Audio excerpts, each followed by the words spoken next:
And good morning, everybody. Welcome. This is LoreForged, the podcast for Ashes of Creation. This is episode 68. We're all drinking whiskey. My name's Jibs, and I'm joined by Cash. Got him. Well played, sir. Well played, sir. My first sip of whiskey for the evening, and I'm super excited. Here's why I'm super excited. Because next week is show 69, dude. Nice. Nice. Nice. That's got to be like the standard, right, Sonny? That you just say, nice. Yes. Slow nod. Nice. Yeah, either that or reported. Yeah. Reported. Or it goes to HR. That's right. I am HR. You are HR. Yes, oh my God. Oh, man. Right.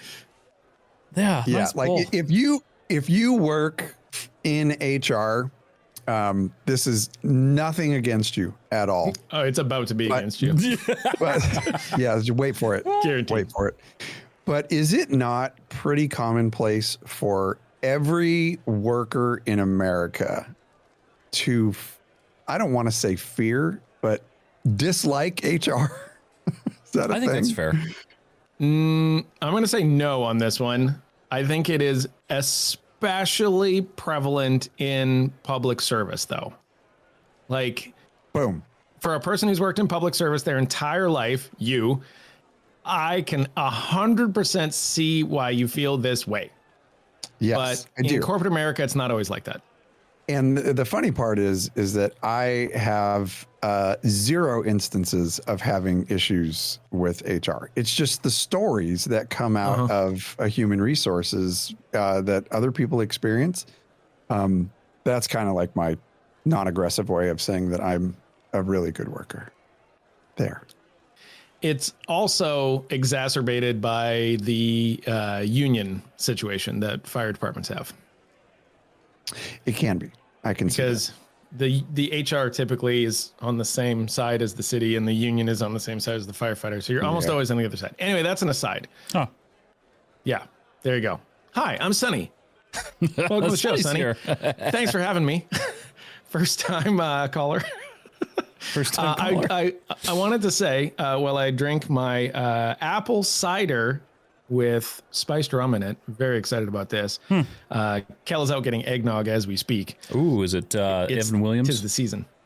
No, the eggnog that I get is it's a brand. I don't know if it's Southern? unique to where I live, but it comes in a carton and it's called Anderson Erickson, and it's like in a gold sort of carton, and that is the best stuff, easily. And I don't want to hear anybody telling me about Southern Comfort, right? Oh, yeah. That's We've what it already was. Southern established Comfort, that. Yeah. Man, I could buy you a Christmas t-shirt of that or something. No, thank you. I'd vomit on it. I might actually vomit on it. Wear it just when you're looking sick. at it. It's the font. I can't read the font. I want to make sure that I had that right and that it wasn't a Jack Daniels one. I'm pretty sure it was. No, it is a Southern Comfort. Soko. Yeah. It is. Okay. It is, because I've seen it before. Okay. I just want one other thing before we start the show. I want you guys to all remember this moment before I became a horse racing mogul. Oh, all my right? gosh. This is the time when I was still a small time horse owner. So when you're big time, you'll have no hair? Is that what you're saying? Soon to take off to the moon. Oh, okay. All right. You guys, he's absolutely serious about this too. It's funny. Like, this is what's hard about having Ashes only available on weekends, and especially right now when I think everybody's experiencing a little bit of a lull because there's a looming wipe coming. Yeah. And progression seems faded. It is faded at this point. So we're searching out things to do during the week and such, and Sonny has seemingly found it. Yes, I did. I was very excited about this particular thing because it is all of the stuff that I do well, which is Gamble? gamble. It's one of them. Good guess. Good guess. 2 is research, and 3 is be exceptionally patient. That was my secret weapon with poker, was that I was much more patient than the average poker player, which allowed me to eventually wait and take their money. But yeah, it's just a blast. I'm just having so much fun. There's so much data out there and so much research, and then you're doing this whole thing, and at the end of the whole process, I get to scream at a digital horse to cross the finish line first. Do you watch it happen? Oh yeah, the races, they're live. Like, shut up. I'm going to start streaming this. Please do. So this is crypto, right? Oh my God. Oh yeah. It is, and it's been going on for a couple years now, and it's hooked up with the Kentucky Derby with Churchill Downs, everything like that, and the horses are in different grades, but there's the whole breeding process and everything like that, where you're breeding the horses. I'm going to tell you this, honest to God, every 4 months or so, I take a look through Steam and I look for horse racing games, because I loved horse racing stuff when I was way back in the day. Hated casinos. Yeah. Loved horse racing stuff. And I'm just fascinated by it. And I found this thing and I'm like, oh my God, what is going on here? And I just started to do research. I joined the Discord. I'm asking all the questions. I'm like doing all this stuff. I've got articles. I've got like spreadsheets. I'm all in. It's great. So, what do you have, a horse name? Like, what do you? I have a couple. I have. So I have 2 trainer horses that you get for free. You can do free horses and stuff. And one of them is named Cash Colto. And the other one is by the way, Cash Colto is a great name for a horse, by the way. Yes, it is. And Cash Colto happened to be my name from a role-playing game that we did in the past. And we did a podcast about it. Yeah. Wild Space, baby. And so your second one was naturally Jibs, right? No, it was Meat Dragon. It was Meat Dragon was actually the first one, but it's just a trainer horse. You chose Meat Dragon. But then I have I did not. Sorry, because I never got a chance to name a third horse, because I have 3 other horses that I have claimed in claiming races. So I did research on a whole bunch of different races, and I found the horses that I wanted, and I put a bid in on those horses. And then if I won the bid at the end of the race, I would end up owning that horse. And so I own 3 horses that are I'm very excited about. I've got them registered for a few races next week. So wow. All right. Yeah. Well, I want an update next week. Oh yeah. Perfect. And I can show you the race. Like, I can link you the race, and you can watch the race. Yes. Is it on YouTube? Yes. Can I? Well, we should probably talk AshesOfCreation here soon, but like, have we? We probably should. Go ahead. It is fascinating. It is fascinating. And this is like, in like the Venn diagram of things with the circles that overlap. And like, this is like 6 Venn diagrams. And in the middle, there's a tiny little black dot, and it says Sunny. That's where we are. That's funny. That actually I have a really good idea for an Ashes event. What's that? Horse racing.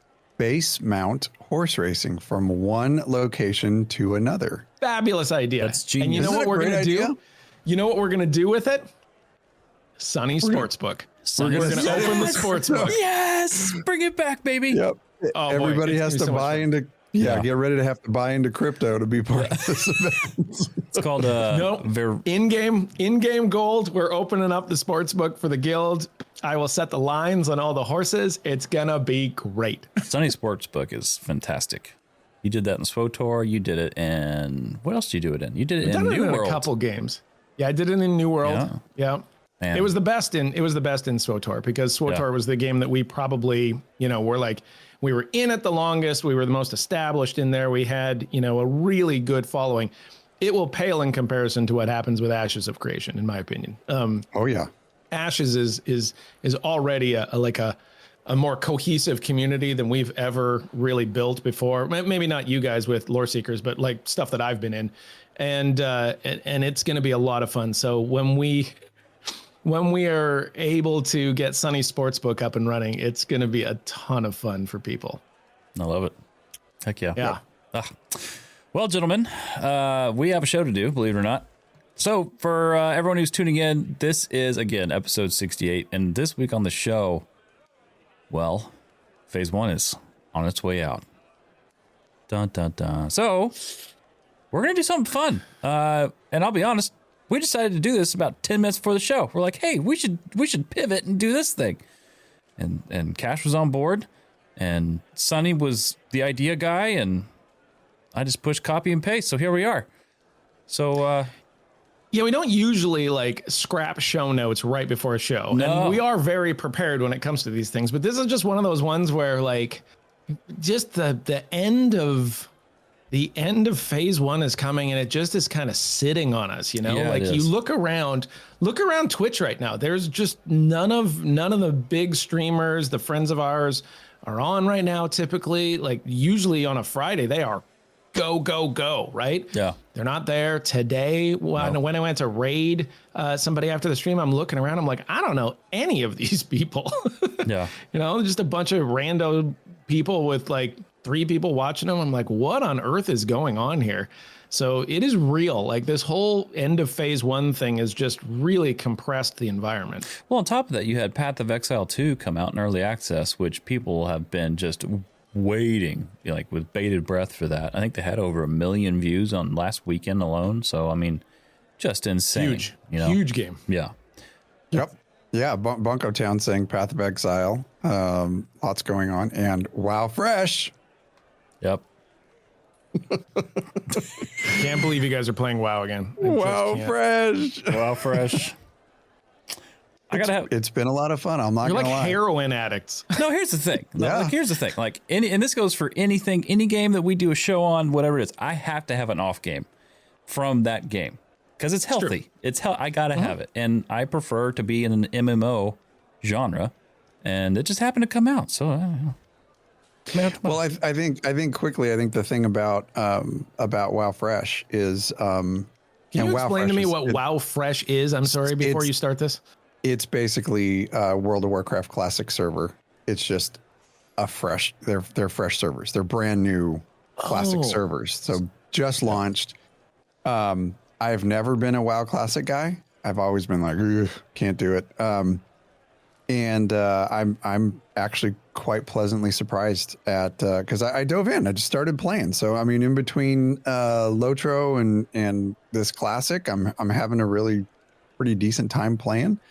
And I think for Jibs, he mentioned like part of the reason why he is getting sucked into it, and the reason, and I see it and I feel it. It's old school grind. It is an old school grind. We're playing on PvP server.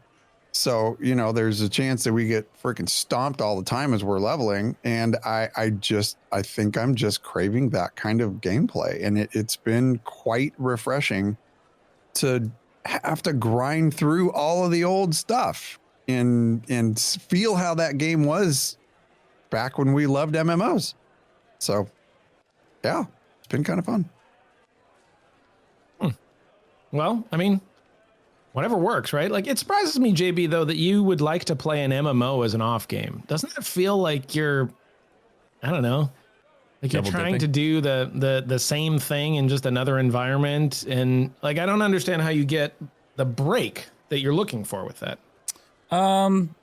So like, and I'll play other stuff too. Like I typically every Friday night, now I can't today because we're recording this on Friday night, but typically I like to hop in Battlefield every Friday night because it's Friday Night Battlefield. It's a whole thing that everyone does. Like they even put a game mode specifically for this. Everyone jumps in. It's Friday Night Battlefield. So I'll jump into that. Yeah, you know, I think it's just like where you can go and do something that you're not responsible for anything for. So like no guild, no community, no content whatsoever. Like it's just pure just play. And I think that that's possibly part of it, but also I just genuinely enjoy the overall, this is probably most of it actually. I enjoy the genre, and because Ashes isn't out yet, you know, like that will, once that's out, I mean, you know, and really even phase 2, you know, that's 5 days a week. But I just enjoy, I never got to experience, my first MMO was Lotro in 2007. So I missed 2004's release of Warcraft, and so it's just kind of fun to see like what it was like, I guess. So yeah, you know, it feels to me like Ashes Light. I would like, agree with especially that. being on on a PvP server, it feels a bit like Ashes Light. Like, you know, there's obviously factions and Ashes is factionless. It's, you know, more guild specific, but it feels like when you're out in the open world, like there's fear factor there, and there's hard grinds in certain areas, and there's long travel times. I think Jibs and I we went from one location to the other night. It took us like probably 30 minutes to get there. And I enjoy that stuff. And I also like my off games tend to be MMOs. It just is what it is, you know. My off games are anything but an MMO. Horse racing. Yeah, I mean, it's stuff like that, right? Like I play a game that's actually a weird sort of RTS. It's called Off-World Trading Company. And it's like an RTS, except it's just like heavily based on the company's ability to like bankrupt the other companies. It's weird. Yeah, I know. I follow patterns, just in life, but I can't do another MMO. My off game is never an MMO, and I struggle mightily with playing a different character in the same MMO, let alone playing a different character in a different MMO. Like I can't do that at all.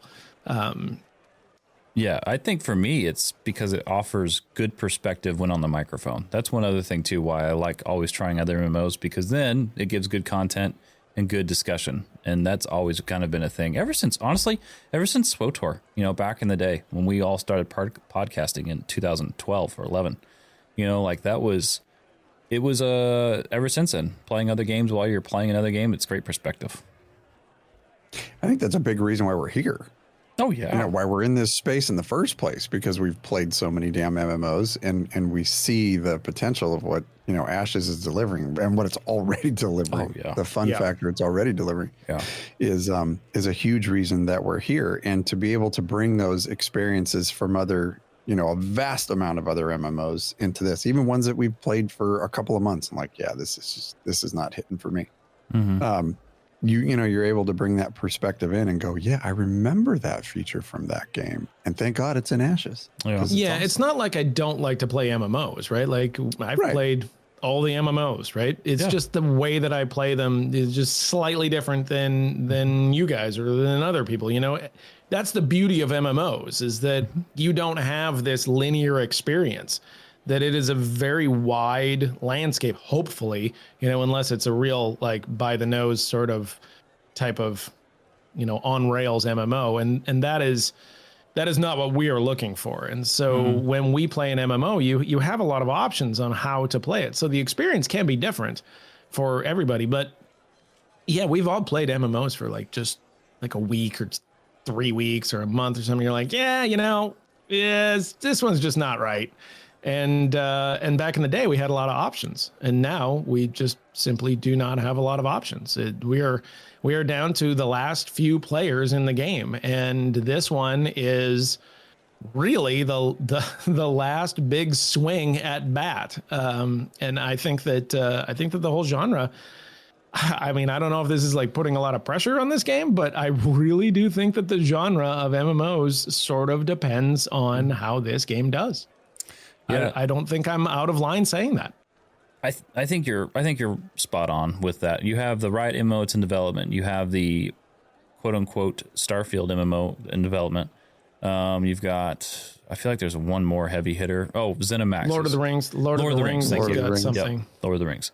So I think you're absolutely right. And you know what, though? I think this is also a symptom of the genre as well, because I think we've seen that in other companies, Sonny. Whenever you have an MMO that doesn't do well, that was doing something very specific, and let's say that thing fails, it seems like other companies in the past would steer away from, you know, like they, somewhere in that development cycle, they pivot from whatever, something they may have wanted to grab from that game, you know, like they really liked, but it's like maybe when they saw the outcome, they take a hard left turn, but that's, I feel like, a common thing.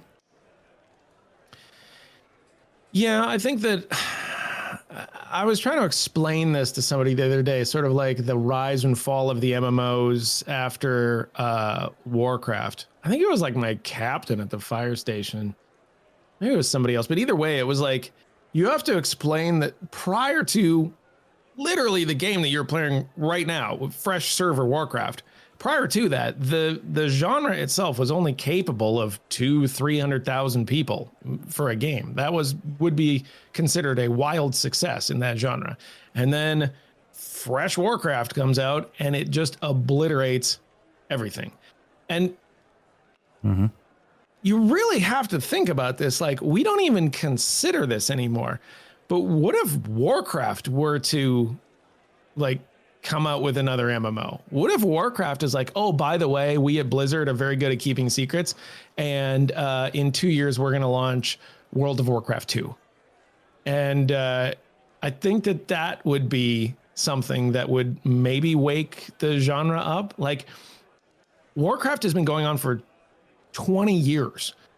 World of Warcraft. So at some point, presumably they decide that they want to start it over. I don't know. They're still printing money with it, so it's kind of hard to, but they could make more. It's a weird thing when you compare decades of MMOs. You know what I mean? Like the 2000 from like the 2000s to 2010, 2010 to 2020, and now 2030.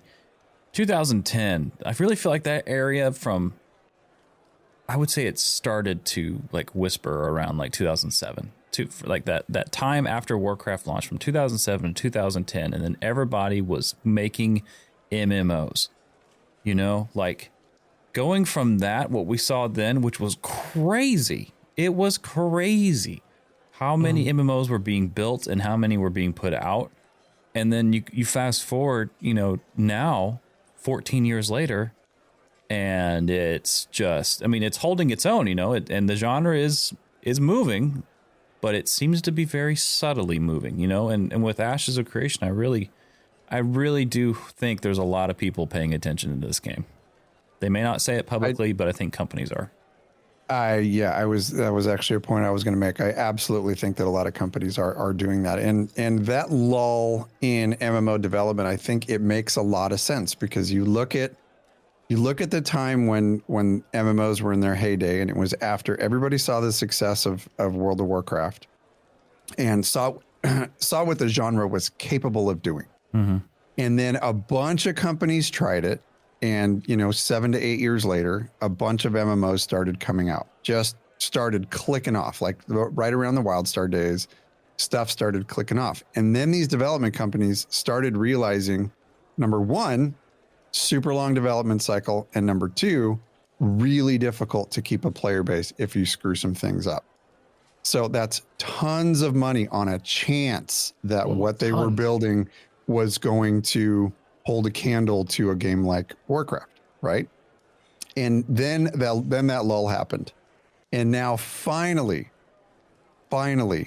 we're getting a few companies here and there that are starting to want to jump back into that. And honestly, the shining star here is Intrepid, because they're branching out to try and modernize and bring back the love that we had for those MMOs of old. They're coming back with all these new concepts. And then you get people that are in the game and now they're trying the game and playing it. And it's just like I said last week and the week before, the one thing you're noticing now is you're seeing a bunch of videos like I was wrong about Ashes, bunch of videos that are all on the positive side of what's going on with Ashes of Creation, as opposed to saying like, oh, the game has a long way to go and it's not worth the money to get into the alpha. And all those opinions are turning. They've turned. And now people are paying very close attention to what's going on. Times like right now are very tough.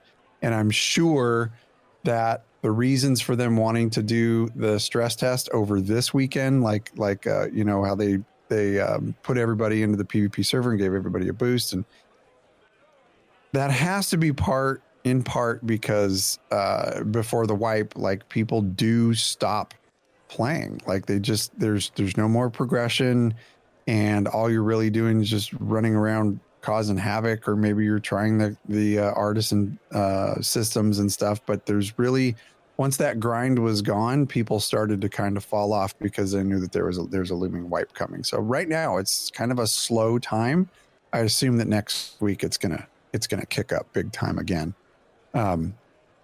So I guess my whole point to that is that history does repeat itself, and that's exactly what's happening now. But this is such a fresh eye, a fresh look on modernizing what we loved years ago, and I think that's why there's so much push right now and so many eyes on Ashes. Yep. It'll be interesting to see, if history does repeat itself or if we're at like a defining moment, I'm very curious about it. This show, though, is happening at a time that is very key here. So we are in the last weekend of Alpha 2 Phase 1. And we had other things that we could have talked about, but man, this thing is just sitting on this weekend, and it is looming, and we are all ready to move on. And that is abundantly clear by the number of people that are not playing the game right now. Right? Like they're ready to move on. They're ready to go. So we thought that we would do a bit of a review on Phase 1 and give it some scores because everybody loves scores. So we're going to do this in a way that I think is fair, but is also kind of interesting. Now, I think we go category by category. We got 5 categories here, JB. We got gameplay mechanics. We got world design and exploration, performance and stability, questing and story, community and group content. Okay? Those are our 5 categories, and we're each going to assign grades to them. And we're going to go category by category. So we'll do one category and we'll all assign a grade. You don't have to talk forever, but it is something that you are going to have to assign it out of 10 owls. Oh, okay. 10 owls. All right. That is your grading scale. Now you can assign these 10 owls for whatever reason you want. Okay. But the category will be as follows. So I will go to you first, JB. Okay. Category 1, gameplay mechanics, Alpha 2 Phase 1. Can we 10 owls. Can we give our numbers and then kind of discuss it, like the Yes. course of the Alpha 2 phase? Okay. Gameplay. Yeah, hey, hang on real quick, because we got to be fair. And I know you said that we're going to be fair, but we have to be fair in what way? We can't judge this off of a game that's finished. Oh, no, you know what I mean? No. See, this is the thing though, right? Like this is a subjective experience with this. I want you to think of Alpha 2 Phase 1 in your experience, and I want you to rate it on this category. Okay? Okay. So I get it that these could be different, the way that you view this thing, but everybody's experience in this thing was different. So I want you to think about that. You're not comparing it against the standard. This is a very subjective rating scale. Okay. So you're going to give it a score, and then you're going to tell me why. Okay. All right. So this includes for gameplay mechanics, combat system, character movement, ability responsiveness, and overall mechanics. Right? Yep. Okay. I'm going to go with, for Phase 1, if I say this, then Cash will do it better. You want to make me look like a jerk. So I'm going to say... No, I'll just mute my mic. I'm just going to...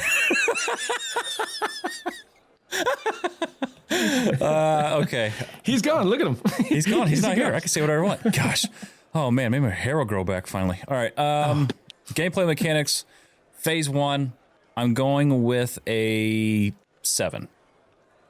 And all right. And I'll tell you why. Typically for me on this, I think it's coming back to a couple things. Ability responsiveness and the bugs that were lying therein. The combat felt great. Like the combat was just, gosh, man, it's just a love letter to MMOs. This whole thing really is. But the combat felt great, but the ability responsiveness, there was definitely some bugs that were present. The majority of that phase, such things that I could not queue an ability up, or particularly the one that's like it's a mini AoE that lava pops out of the ground for mages. Sometimes there's a bug there where like that will not actually animate and it won't actually, finish the spell. So that was a constant throughout the entire experience. Character movement felt good. I definitely felt better after the first weekend. I remember when that first started. But that definitely improved. And really, overall mechanics, I'll be honest, I spent the whole Phase 1 with tab targeting. I never really had any intention of using the action cam. That was never in the cards for me. I did it with ESO. I'm good. I personally enjoy. I don't mind it, and I enjoy tab targeting. So overall, definitely a 7.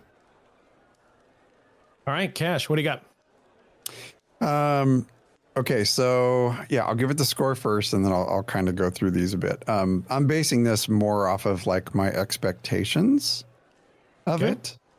I'm gonna go 6 on gameplay mechanics, because I want to leave a lot of room for improvement here. But to kind of echo what Jibs was saying, I think the high point here is combat.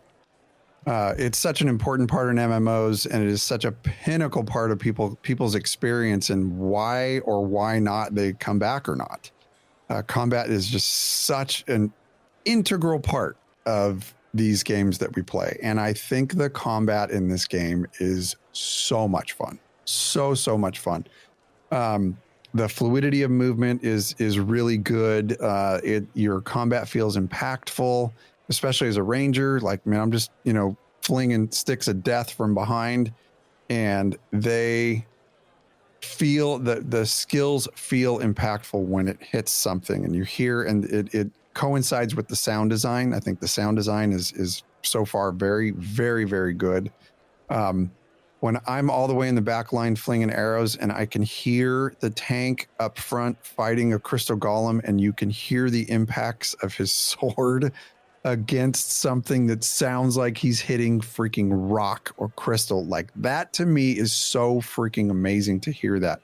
The impacts on the goblins, to hear with my arrows and with hits, and to hear the goblins just like crying in terror as they die. Super good. Very, very fun. The mob mechanics, I think the mob mechanics are good. There's a lot of work to be done there. They can still be very buggy. I'm not a huge fan of being able to run trains of mobs into other people just because they've pissed you off because they took your grind spot, or they're encroaching upon your grind spot, and just have a single person run all these mobs into you. Like, I'm not a fan of that. I think that's just a bad tactic. And I don't know, what work can be done there to fix that.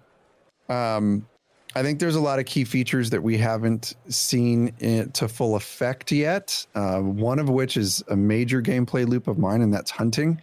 The placeholder for hunting, I think, is not good. I would have liked to have seen something else, or the system not be in there at all. Gear drops are tough. Gear drops are very tough, and I don't know what's going to change about that system, whether it's going to be a little looser or a little tighter. I don't know where it's going to land. But I know, as for right now, like, we have to do an insane amount of grinding to be able to get gear drops, and then you have, a whole group that you have to contend with of other people that are also wearing leather or who are also wearing heavy. That's a little tough. Grinding being a major part of the game, I don't really care about that too much. And it's not that I don't care for it. I don't mind it. I think we're having a blast in our groups trying to level up and stuff. So the one thing I will say that kind of lowers it a little bit for me, and I totally get, this is an MMO where risk, there's risk versus reward. The XP debt, I think, needs some tuning. It's brutal. Yeah, it's very brutal, especially if you get into a fight or you happen to attack somebody that's doing you wrong. If you're on the losing end of that, it's pretty significant, and that it hurts. It hurts. So it really makes you, there's goods and bads, because it really makes you stop and think what you're doing, and maybe negotiate with the person before you start firing at them. But it's pretty significant. So yeah, I'll give it a 6 on gameplay mechanics. Okay. I'm going to, I go back and forth and back and forth and back and forth on this. I'm going to give it a 7.5. Here's why. My thought of this in rating these kind of things was like, what did I expect out of this, and did it meet my expectations? It was something that with the gameplay mechanics, I ran into a lot of bugs that really bothered me. Abilities that were in the game that didn't work. And one of them was, and I can't remember what the damn name of the thing was, but it was a deal where you could instant cast a mage spell immediately after a blink. It's like accelerative blink or something like that. And it was just not working for the first half of the testing. I was like, well, why is this in there? If you have abilities in there you can select that don't work. Just drove me crazy. When the mounts would get stuck in a static position, like for miles, that drove me crazy. Stuff like that. But then on the other side of things, you would have those moments with the lightning strike and with some of the other stuff that were just so incredibly powerful. You're like, damn, like those oh snap moments that were just, they just brought it all together and was like, this is fantastic. So I'm going to give it a 7.5 because despite all of the wonky things that I'm like, yeah, like I get that it's testing, but I thought that some of this stuff would be working better. Every now and then you'd have those moments of brilliance. And so it really brought it back to be like, I can't believe that this is as good as it is right now. So we're going to have to speed this up. Otherwise we're going to be here till 9 o'clock. But JB, let's take us into the next one here. So world design and exploration. Now, guys, this includes the environmental aesthetics, level of detail, variety of biomes, and how engaging exploration felt. Cash, I'm going to you first. World design and exploration, that is right up my alley. And although I feel that some of the finer details of what I would like to see in exploration are not there to make the world truly immersive. So pathing for NPCs and having NPCs, in towns going about their daily lives and like that kind of stuff, and interactions with different NPCs in the world and structures and stuff like that. It's not all in the game yet. So, but even that being said, from where it's at, I feel like we have been able to do plenty of really fun exploration out there and enjoy ourselves quite a bit. So I'm going to go with an 8 on world design and exploration. I think when treasure hunting's in the game, it's going to get infinitely better. You already can see active improvements to the things that are out there, and from week to week, like it's pretty nuts to see all the things that they're adding from week to week. And case in point on that, the very first time that I went down to the tropics compared to the next time, which I think was probably a couple of weeks later that we went into the tropics, vastly different, like tons and tons more stuff in the tropics. So you can actively watch development, which I think is really cool. But yeah, I'm going to give it an 8 for world design and exploration. So far, I'm having a blast doing all that. I'm going to give this a 5. I think that world design and exploration was not in a place that I thought it would be for even the alpha. It was the Riverlands, and we all believed that, like, even the people that thought that this game was vaporware believed that the Riverlands would be pretty fleshed out. And it's hard to say whether or not it's just the nature of the Riverlands being a very expansive, long view distance type of thing. But it did feel pretty empty for pretty much the entirety of the alpha for me. You'd go through a long field and you'd see a clump of trees. And then you go through a long field and you see a clump of trees. And, there's rocks and piles and things like that. And it was not really there for me. Now, the exploration part of it, there was some cool things. I thought that probably some of the highlights as far as like world design and exploration was being able to be in a raft going from Winstead to Miraleth. That was super cool because you're looking next to Carfin. You're in the canyon with the raft, the water's going, like that was cool. But that was outweighed by just a lot of sort of mundane stuff. And I get it, right? Like it is going to be coming, and week by week you started to see more design. But one of the things that bothered me was I think Halcyon maybe had the same design as Nuela, like stamped, right? I'm like, that doesn't feel right to me. And that could just be because of the way that they laid out the town as far as the mayors go, but it didn't feel right. And that one kind of bothered me because that's one of those things that we saw in New World that I really didn't like, which was that you had multiple towns that were laid out exactly the same, and it really took you out of that flavor. So 5 on this one from me. JB? I think we're going to go with 6.5. And the things about the world that has been done well has been done very well. I really like the way that it's, particularly the Riverlands. You talk about the rivers, Sonny, and on the rafts. Like the way everything is designed in there. The Highwayman Hills is fantastic. A lot of great POIs.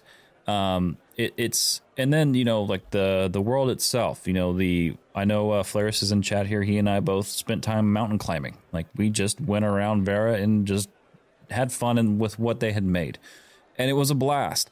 I think the rest of that, the last 3.5 stars, really come from the notion of the world needs just filled in a little bit more. The pockets of trees. This is something that really stood out to me. The pockets of trees, like it just never really felt like it just felt like it was the same throughout, as far as very small amount here, very small amount here. Like there was never really a large foresty area. I mean, yes, the Highwayman Hill area, you could argue that, but I mean, like, I guess I'm coming from the standpoint, and this could be because of region location, but I'm coming from the standpoint of New Ayla, which really is that southwest area where we were at the majority of our time. And I would love to see, fill the area up a little bit more, fill the world up a little bit more, instead of just bland, like plains and then pockets of trees here and there, really break it up with more large rock formations, things that just visually, just take your eyes toward those things. So I really think 6.5 out of 10 for me. Yeah, I'm just laughing at something in chat. Eho says, well, Nap, which is one of our folks at Black Talon Trading, kept chopping down all the trees. Yeah, it's true, and they go, right? Like they're gone. So yeah, I might have had something to do with it. Could be. Okay, so I wanted to throw this at you guys. The next one we're going to talk about, I think, is a really big point of contention for a lot of folks, and especially was like in those first couple of weeks. I think a lot of people's opinions were based upon performance and stability. So Sonny, let's give a rating for performance and stability and back it up. I want to hear it. All right, this is going to be actually my highest one. This is going to be an 8 for me. And the reason why I'm going to give it an 8 is because that was the purpose of Alpha 1, stated purpose, performance and stability. And I thought that they made continual improvement on performance and stability. And after about weekend 3, I really didn't have any issues whatsoever, with the singular exception of the time that we strung 14 caravans and 50 people guarding them together. And then we broke it. It just was like, okay, we have discovered what is capable of happening at this stage of development, and it is not this, because you had just crash after crash after crash, and that was a debacle. That was not good. But short of that, I thought that by the end of this thing, it was as solid as I could have possibly expected it. So I'm going to give this an 8. Yes, there are still crashes. Yes, once in a blue moon, I randomly shut her down, and I don't know why, because it doesn't seem to make any sense, like for where I am or what I was doing. But I'll give it an 8. I was super pleased with how the game progressed through phase 1 with performance and stability. Yeah, I'm going to go with 7.5 because I know there's room for improvement.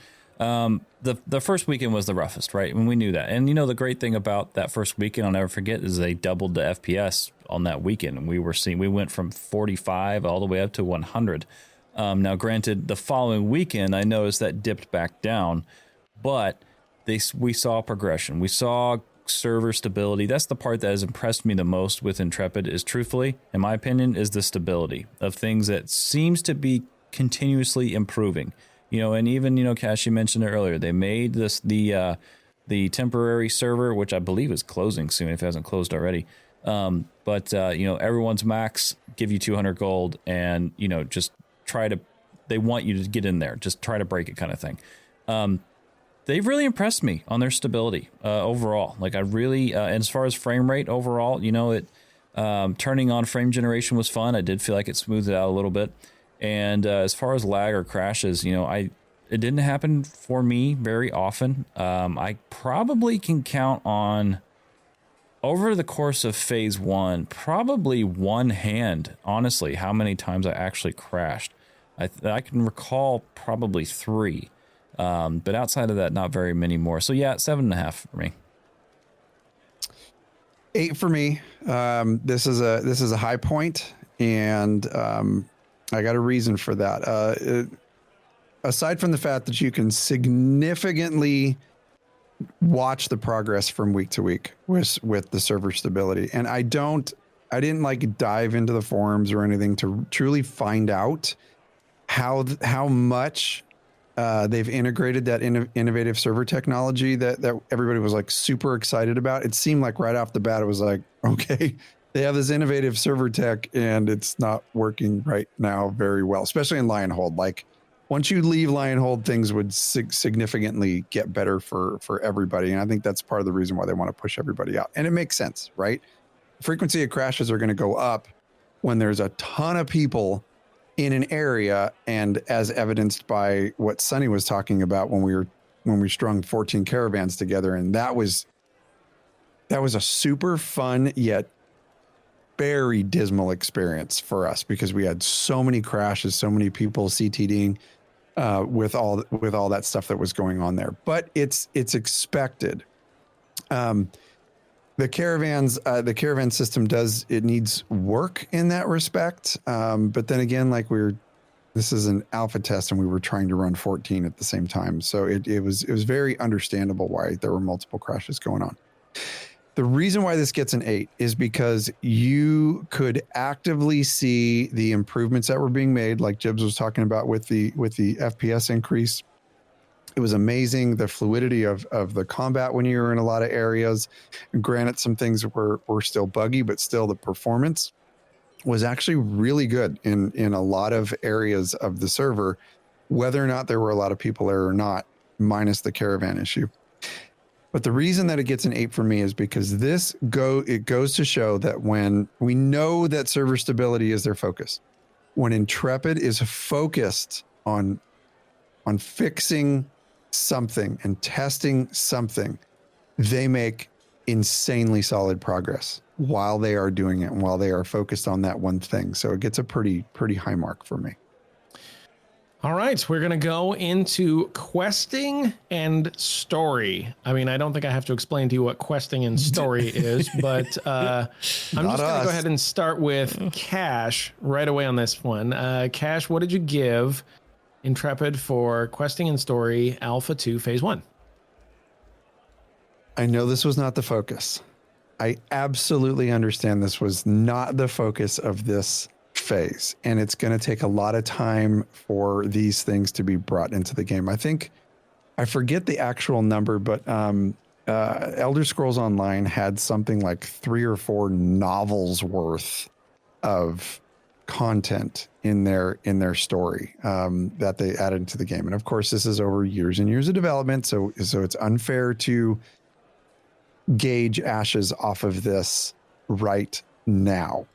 And again, was not the focus. So I'm gonna give it a 6. And I think that's being generous because there's not a lot of depth in the storyline right now. That is going to significantly change. But as for what we have right now, it's going to get a low score, guys. It absolutely is. The world does not feel fleshed out and alive yet, and it shouldn't in alpha. Like there's a lot to be done yet, but I don't think I can give it any more than a 6, but that is going to significantly change over these coming months and years as the game continues to develop. And the development cycle shifts their focus to content. Once that happens, like it's going to shoot through the roof. And I cannot wait to play through the story of the things that are going on Vera And what happened in Sanctus? I'll just drop that in there real quick. I want to know what happened. JB? I agree with everything Cash said, right? Like, this was not their focus, was questing and story. However, since we are going to be grading it, I'm going to give it a 5. The questing and the lore that was in there was really enjoyable, and you really saw the lore team show up and show off with a lot of the layers that were in these narratives, and you could kind of see like how Ashes is going to develop, and if they're going to do a lot of things that they did in Lionhold throughout the entirety of the world, you just buckle up because it's going to be great. Even the voice acting? I was getting there. Especially the voice acting. Do you have any more timber? It's my personal favorite. I love that one. As for the AI, have you blocked the blocks? I love it so much. I think for me, we love you. When it comes to it for me, I think for the AI, the way that, and I don't know everyone's thoughts on this. This is something we haven't really talked about on the show, I don't think, for a while. When it comes to the AI, for me, I think I would rather just have them say like the first sentence and then stop talking and then just let me just read the rest of it. That was something that, because it was very much still in testing, and because of the pacing that they're reading it versus you reading it yourself, it was almost conflicting. And as a result, it made a very jarring and very hard pressed to say it would pull you out of your immersion. And so I think that I think that needs to just be the first sentence, truthfully. Or even just a statement, like other MMOs have done. But I do like it. I love seeing the AI voices in there with the text and the lore and everything. So, definitely a 5 for me. And this is, this is said with love, because we absolutely love lore and questing, and I can't wait to see what they do with it. I'm going to give this a 3. This to me was basically non-existent. I didn't at any point in this feel like there was much of a story, and the questing for me consisted almost entirely of the commission boards. Now, again, caveats to all this stuff, like this wasn't what they were doing here, right? But if you're asking me to give this thing a score based on questing and story, I'm going to give it a 3 because it just wasn't there. It was just blanket not there in this game. Now, it is possible that I simply didn't experience some of that higher end stuff because I didn't do some of the dungeons. But in my gameplay experience, I just didn't have any of it. I'd occasionally run into somebody that would have something to tell me, and I was like, oh, interesting. Who's this guy? What is he doing? Kind of cool. The AI thing was, it shows potential, but it was pretty abysmal. Like, let's be honest, it was a punchline for most of the jokes of streamers, and that is what it was, But again, it wasn't their focus. This is just an unfair category for us to rate them on for this particular thing, because we're rating them on something that they clearly did not intend to provide to us. And that's what it is. It's part of the game. So last one here, community and group content. JB, I'm going to go to you first on this one. Group content, anything like dungeons, PvP events, PvP you made yourself, world events, group content like caravans or the party system or chat or whatever you want to talk about. How'd you feel on this one? I'm going to give that a 8. I think I'm going to give that an 8. Maybe 7.5, but no, I'll stick with 8. The caravan system, like for as raw as it was, and, and the improvements that they are making along the way, which, like everything Cash said earlier, like when they really focus on something, their rate of turnaround really is impressive. Like there's something to be said about how quick they turn around with fixes and improvements. And even from a week to week basis, we're not in the PTR, so we can't see these notes like I wish we could, but leading up to the release of the patch. But like when that comes out and honestly, it's hard to find them. Maybe I need to look harder. Maybe it's there on the forums, but I did see one post of them previously, and it was a lengthy list. And I'm thinking to myself, wow, this is 1 week. Okay. So overall, I'm going to go with an 8 for this. The PvP was present, you know, barring any kind of balance, you know, but just really from an experience standpoint, the PvP battles were there. There was conflict, you know, there was heroes and enemies coming to battle, and it was definitely an experience. Content was made, you know, we've covered that in previous episodes. And, you know, as far as the community, like everyone just in there together, just watching everybody kind of talk and chat, it felt really good. It felt really good from a community standpoint because you got a real sense of where the game is going and what could be in the future. So 8 for me. Cash? This is going to be my highest score. I'm going to give this a 9, and I see well beyond the mechanics of the game that lead to group content. I am seeing what they have. We've talked about it before. They provide the skeleton, we provide the meat. So the community is a very inventive community. And I think that this community is going to be very inventive in the things that they decide to do. And that comes from a standpoint of making our own drama in PvP content, all the way to player-led events and, you know, things that we do within the game that have nothing to do with the mechanics of the game. It's so to me that when you talk community and group content, like these are things that are my main gameplay loop and has become the highlight for me of this beginning Alpha 2 experience. We had several guild events that were incredibly amazing. We had guild to guild friction. We had guild grind spot friction. We had opportunities for players to show their light sides and their dark sides. We had interactions from the developers. These are all things to me that fall under community and group content.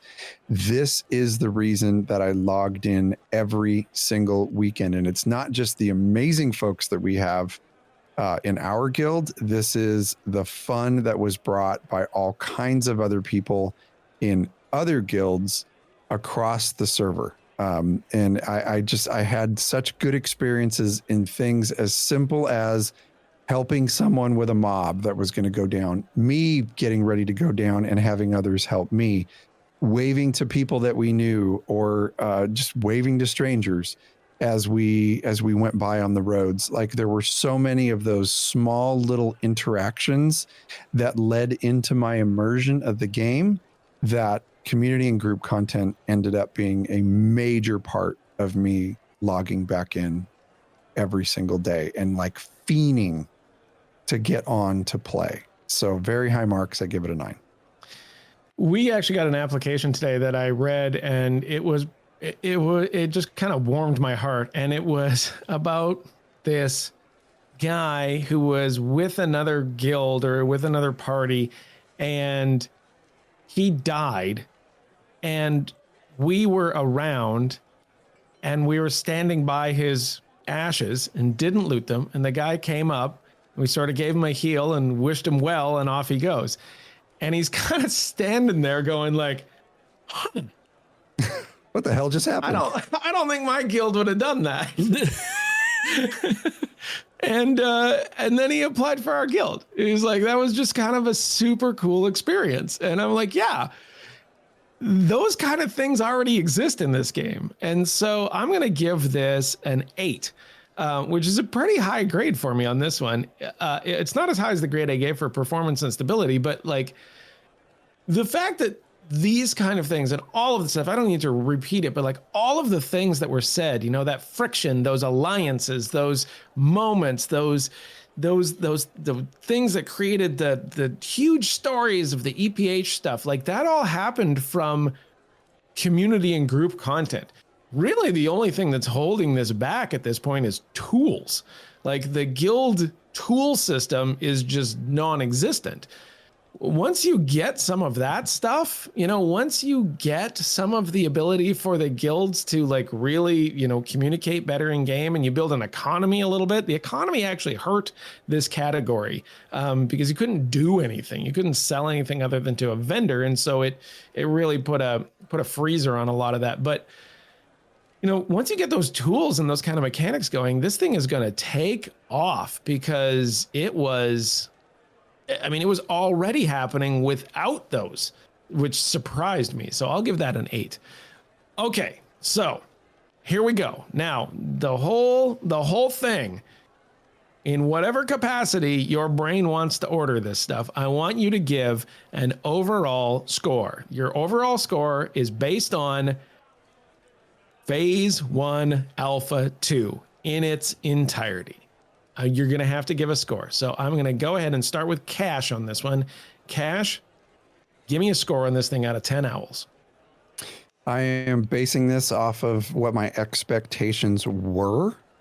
I know that we've rated all the other areas and where we think all these other areas lie currently, and what our thoughts on them were. But if I'm basing this on my overall experience, I'm going to give it a 9. And the reason I'm giving it a 9 and such high marks is because, again, which I've said before, I did not expect to have a level of addiction to an alpha test. And that has become a reality for me in wanting to log in and hang out with my friends and grind and do all the things and experience the things that we ended up experiencing, and finding out that there's a true ability for this game to be not just a game, but be an insane social experiment, kind of like the old days of Eve when all that intrigue was taking place. I see the potential for that here, and that's why I'm giving it such a high mark. The entire experience for me gets a 9. JB? Yeah, I'm going to go with a 9 as well. It was a game I couldn't put it down. Could not put it down. And it was a legitimate feeling of when those servers went down, you just felt like, oh, like it was, and that's a feeling I haven't felt in a long time. I couldn't even tell you the last game I felt that was an MMO that felt like that. Like it was just an experience. Dude, text messages back and forth when the servers went back up. Like, servers are up. Yeah. That's rare. Yeah. Yeah. That was happening on our chat. Yeah. And, overall, I really enjoyed the group experience. What I really enjoyed the most, honestly, from a leadership standpoint over Black Talon, to be able to use this as a test for us in trying things with the branches, trying things with the guild overall, tactics on caravans, people running numbers on economy things, like just testing ourselves, like we're testing a game for Intrepid, but also we were testing it for the guild and, things that we were thinking about doing. And I really think a lot of the enjoyment for me came out of that, and watching our members play the game and seeing how quickly some of them, with their class, they just went through the roof as far as skill already so quickly, so early. And, others that found great value in other areas of the game, like I think of Dadrick. He's the poop king. Like, everyone gives him the poop all the time. And he makes the legit best food. Like, it's fantastic. So like just kind of seeing those personalities just kind of rise, out of the game experience. That was the highlight for me, was definitely the guild and the community. So yeah, definitely a 9. I'm going to give it a 7.5, which I think is fair. A lot of the stuff for me wasn't in this phase. This was not my phase. My phase is going to be the next phase. The difficulty was that I wanted to do so much more with the artisan system, and there was not nearly enough there to really sink my teeth into. The stuff that was there was limited. We did learn a bit about it, but the fact that you couldn't actually sell anything to anybody else, like you could in the old school barter sort of way, where you'd, the old alchemy way of World of Warcraft, where you just stand there and yell at the top of your lungs about alchemy. That did exist, but the other stuff didn't exist. The thing that really drove Alpha to Phase 1 for me was the hidden systems that I didn't get a chance to really play with. The mayor system was more robust than I thought possible, to be totally honest with you. It is way deeper than I thought was going to be a thing in this game. I didn't get a chance to really screw with it, but after talking and having it shown to me by Quirion, I was like, whoa, that is real. Now, it's not really, being implemented in a way, but there is stuff there. There's meat on these bones. And then the whole like community aspect of it. You just couldn't be happier about that, right? Even despite all of the rest of it, that community thing just took off. We had a blast with that kind of stuff. And so I'll give it a 7.5, which I think puts it right on track. I think that this game is real. I think that this game has an enormously high ceiling, and I'm really excited for the next phase for this kind of thing. I bet you would have given it a 9 if there was crypto horse racing in it. Well, I'll tell you what there's gonna be, and the next one is gonna be gold horse racing, and a bookie in the middle of Nuela running a sports book. I love it so bad. It's gonna be awesome. See what I mean? This is why community and group content gets a 9 from me. Oh my God! Reasons Can you imagine like this? Can you imagine setting up like basically a small track and you can bring your horse and whatever like upgrades you have on that horse, and you have to make it around the track, and then oh my God, we could time it, Sonny. This whole thing, this needs to be a circuit, and this horse racing thing needs to culminate in a cross country type of race. Do you remember the one? What was the one with Viggo Mortensen in it? Yeah, where he races a horse for like days or something across like that. the Sahara or something, just insane. I loved that movie, and you pick your path, right? And some people are going to run into a bunch of freaking minotaurs, and other people are going to skirt them. That is what we need to culminate the race Hidalgo, in something. that's what it was. Hidalgo, that's it. Thank you. Make it an esport, dude. Yeah. Oh my God. Yeah. Hey, if you want some really cool guild events, Black Talon Trading's where it's at. Oh my God, we are going to be the best at them. We have one coming up Sunday, Varan Ninja Warrior. We're doing that in game. Oh, that's right. Yes, the Varan Ninja Warrior. Yeah. This is running Varan Ninja Warrior on Sunday, which is amazing. And like I'm telling you, like that is why the game gets such high scores for me when it comes to community and group content, because the ability for us to do these things is there. Yeah, it's gonna be a blast. Yeah. All this stuff is gonna be a blast. You can just see it, right? You can see the future in this thing, right? And this is without all of the tools that I am sure that we are going to get. Once we get those tools, then we will really be able to make our own fun. And that is like, in a nutshell, the big thing that we want for this. We don't need you to make a game for us that leads us by the nose through quests. We need you to give us the tools to let us play inside this universe, and that I think we're getting. Yeah. Well, I definitely want to give a major shout out to the development team at Intrepid. Fantastic job overall. Like, just crushed it. And I know there was long weekends and long nights, and I watched Steven make posts late into the night. I mean, just very late. And so overall, just a massive thank you, because that was a great experience. And guys, I can't wait till phase 3. Yeah, and the poor team that had to stay over Thanksgiving just so that we could freaking fiend and freaking bite our fingernails and get our dose. Thank you. Yeah, for sure. Well, everybody, this was LoreForged. If you enjoyed the episode, let us know what you think in the comments below, whether it's on YouTube or if you're on your podcast app of choice. Please take a moment and leave a review. It doesn't take but 2 seconds, and really it helps the algorithm for us and helps other gamers know if this is the show for them. You can always call us at 516-875-1776, or you can email us at loreforgedhq@gmail.com. Sonny. You can go to loreforged.com and find the link tree for all of our links, the links to our links, and further links. And one of those links is YouTube. YouTube is where you can find JB's fantastic videos on the drama, I would say, that was the whole EPH thing, told in the style of, and I can never remember his name. What was the name of the Jedi that told the stories? Nosteral. Thank you. I think like his book. Yeah, his book's up there. You have his book? Yeah. Do you want to see it?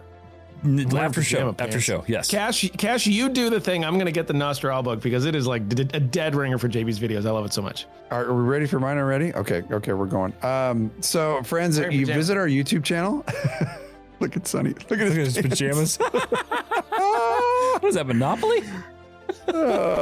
So we have a steady stream of videos coming out on YouTube. Friends, come and help us build our channel. We're really working hard, and I gotta hand it to both Jibs and Sonny. They've been doing the Lord's work on our YouTube channel lately because my work has been kicking me in the nuts repeatedly. So my time is coming back, I promise. You can follow us on Twitch. Sonny is streaming there quite a bit throughout the week at very convenient and comfortable times for folks. If you're working or doing your thing, you can always pop on the stream. That's at twitch.tv/LoreForged HQ. Or if you're watching the show live, you're here now. You don't even need a reminder of where we're at because you know.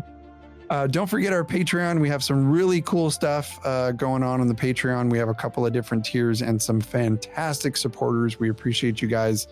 You allow us the ability to push further and further with our content and really bring you some really cool stuff.